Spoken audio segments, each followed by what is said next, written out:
এই যে তানিয়া টাকলুমুন্ডু খেলছে, আর এই যে তিয়াশা হচ্ছে টিভি দেখছে। কালকে থেকে ওর স্কুল চালু হয়ে যাবে, টিভি ফিভি সব বন্ধ। আর এই যে কালকে বলছিলাম গুছাবো, তো এই যে ওর পুরো বইয়ের সেকশনটা গুছানো হয়েছে। আমার মেয়ে তবু মানে এ করে দেয় আর কি। তো এই যে হচ্ছে আমি এই যে বসে আছি বলতে আমি একটু এই 7:30 এই 7টা থেকে একটা সিরিয়াল হয়তো সেটাই একটু দেখছিলাম এই কদিন ধরে আর কি। একটু আমার তিয়াশা দেখছে বলে আমারও একটু দেখা হচ্ছে আর কি। তাই জন্য বলি যে কালকে দিয়ে তো আর দেখা হবে না, কেননা কালকে ওর স্কুল চালু মানে সমস্ত পড়াটা চালু, আমাকেই করাতে হয়।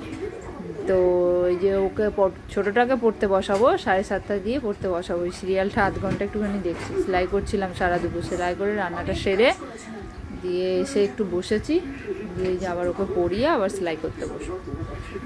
আর তো তোমরা দেখতে থাকো আর সঙ্গে থাকো। ব্লগগুলো কেমন লাগছে অবশ্যই কিন্তু কমেন্ট করে জানাবে। আর এর বেশি তো ব্লগ করতে পারি না, ছোটো ছোটো ব্লগই করি। তোমাদের ভালো লাগলে লাইক শেয়ার সাবস্ক্রাইব করো। দেখা হবে খুব শীঘ্রই একটা নতুন মিনি ব্লগ। ততক্ষণের জন্য টাটা।